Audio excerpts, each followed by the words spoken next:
अयो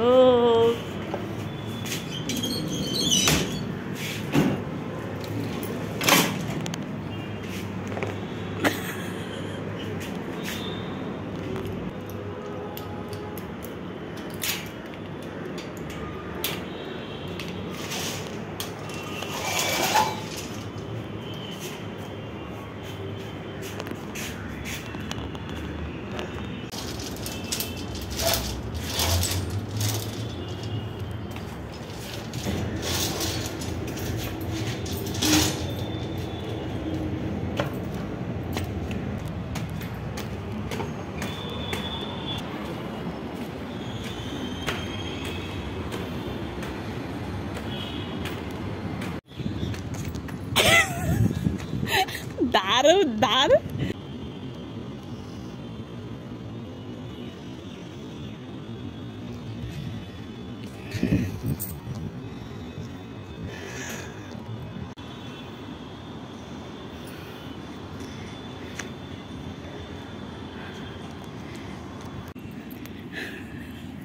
तू हे करणार होती मला सांगायचं ना, मी पण अजून काहीतरी बघितलं असतं.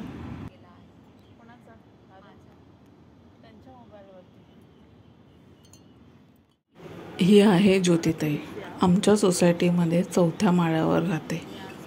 ती आणि मी खूप छान सख्खे आहोत. आज तिने मला फोन करून विचारला, आज आपण भेटूया का. तर भेटण्यासाठी तिने मला घरी विचारलं होतं, पण मी घरी नाही गेली, कारण तिच्या घरी जर्मन शेपर्ड आहे आणि आम्ही गच्चीवर भेटायचं ठरवलं. तिने स्वतःहूनच परमिशन काढली आणि आम्ही 4 वाजता वर टेरेसच्या इथे भेटलो.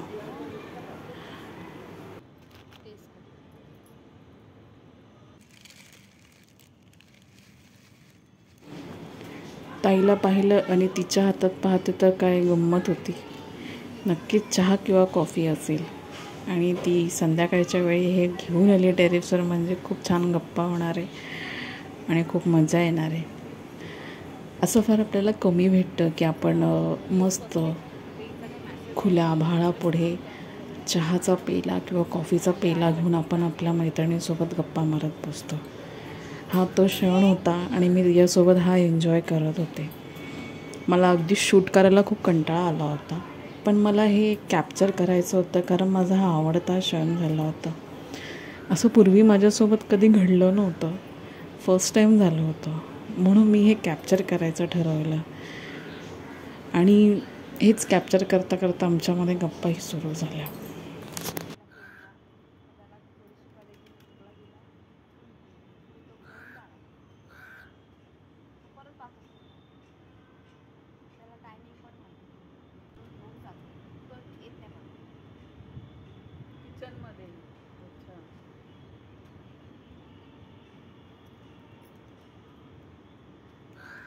तिला प्राण्यांची खूप आवड आहे, खूप जीव लावते. तिच्याही घरी जर्मन शेपर्ड आहे, खूप मोठा झाला आहे आणि त्याचे खूप लाड करते. तिच्याशिवाय जसं त्याला कोणी बघत नाही, जसं काही तिने त्याला मुलगाच मानलेला आहे. मी खूप आवडीने त्याच्याविषयी तिच्याकडे विषय काढत राहते आणि त्याच्या गोष्टी ऐकत राहते. ज्योतिताई मनाने खूप चांगली स्ट्रेट फॉरवर्ड आहे. ती खूप गोष्टी शांतपणे बोलत राहते. तिच्या आणि माझ्या वयामध्ये भरपूर अंतर आहे, तरीसुद्धा मी मैत्री व्हायचं नाही ठरवलं तिच्यासोबत. तिला मी माझी सखी बनवलं आहे आणि असाच आमचा एक सखी नावाचा ग्रुपसुद्धा मी बनवला आहे. त्यात अजून एक आमची मैत्रीण आहे, श्वेता आहे. ती कामाला जाते म्हणून तिला वेळ नाही भेटला, पण आज ताईसोबत ताई अशा भरपूर गोष्टी सांगत राहते, तिच्या आवडीनिवडी, तिच्या घरातल्या गोष्टी.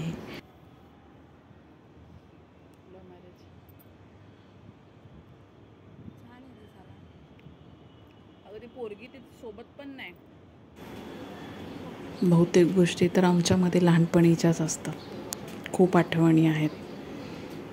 तीही जवळच राहते, तिचं माहेर जवळ आहे, त्याच्यामुळे त्या खूप गोष्टी ती सांगत राहते. एकदा मलाही ती घरी घेऊन गेली होती. मला तिने तिचं घर दाखवलं, तिची वहिनी दाखवली, तिचे भाचे दाखवले. मला असं वाटतं आपल्याला कोणाला तरी आपलं घर दाखवायचं वाटतं, म्हणजे आपल्यासाठी थोडं तरी तो स्पेशल असावा, असं माझा एक समज होता आणि अजूनही आहे तो. मी अजून तिला माझ्या घरी घेऊन नाही गेले, पण मी तिला नक्की माझ्या घरी घेऊन जाणार आहे. हा त्याचं पर्सनल पार्टी करत असेल वाटतं. आपल्या लग्नानंतर ना आपला एक झोन असावा जिथं आपल्या मैत्री भेटत असून आपण आपले छंद जोपासले पाहिजेत, पुस्तकं वाचले पाहिजेत, फिरायलाही गेलं पाहिजे. पण आपण हा आपला झोन कधीच करत नसतो, कारण आपण इतके लग्नानंतर बिझी होतो ना. नवरा, सासू, मुलं, त्यांची शाळा, नातेवाईक, सण, पै-पाहुणे सगळं बघत राहतो आणि यांना खुश करण्यातच आपण बिझी असतो. आणि कदाचित आपले मित्रमैत्रिणीही आपल्यापासून सुटलेले असतात, तुटलेले असतात आणि आपण त्यांना जराही वेळ देत नाही. लग्नानंतर खरंच हा असा एक झोन असावा, कारण हे सगळं करता करता आपल्याला आपल्याही झोनमध्ये जायला हवं, जिथं आपण आपल्या मैत्रिणीसोबत गप्पा मारू, आपल्या सखीसोबत वेळ घालवू शकतो. माझ्या नजरेमध्ये तर सखी म्हणजे एक अशी मैत्री की तिथे मनसोक्त गप्पा मारता यावा, फिरता यावा, खाता पिता यावं आणि एकमेकींच्या आयुष्यामध्ये इंटरफेअरही करता यावा नाही.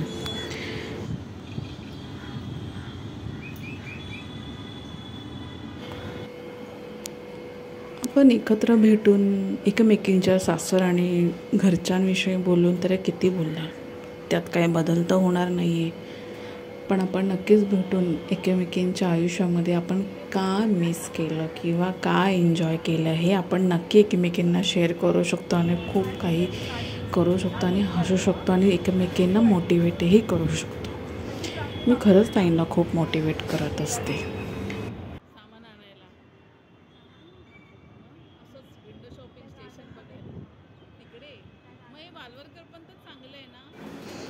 मलाही ती खूप मोठ्या बहिणीसारख्या गोष्टी खूप छान छान शिकवत राहते. मेन आपल्या कोकणातल्या रेसिपीही मला सांगत राहते. मला खूप काही अडलं होतं, नेहमी ती मला रेसिपीमध्ये सांगत राहते, कारण ती माझ्यापेक्षा खूप हुशारही आहे. तिला देवधर्मही खूप आवडतो. देवधर्माविषयीही मला काही गोष्टी नाही समजल्या की त्याही मी तिला फोन करून विचारत राहते आणि आमचं असं जमत जातं. आज आम्हा दोघींना भेटून आज 9 वर्ष झालीत. हळूहळू आम्ही एक लेवलने पुढेही जातो आहे. असंच आम्ही दोघी पुढेही भेटत जाऊ असं माझी खूप इच्छा आहे आणि आम्ही खूप खूप एकत्र राहावं, एकमेकींमध्ये कधी वाद होऊ नये असं माझी खूप इच्छा आहे. असंच तिने मोठ्या बहिणीचं प्रमाणेच मला सांभाळून घ्यावं आणि मीही तिला खूप खूप जीव लावावं असं मला नेहमी वाटतं. मला असं व्यक्तींना गमवू वाटत नाही, मला खूप जपू वाटतं. पण आता प्रत्येक परिस्थितीवरती असतं की आपण कसं राहायचं हे आपल्या हातात आहे आणि असंच आनंदीही राहायला पाहिजे.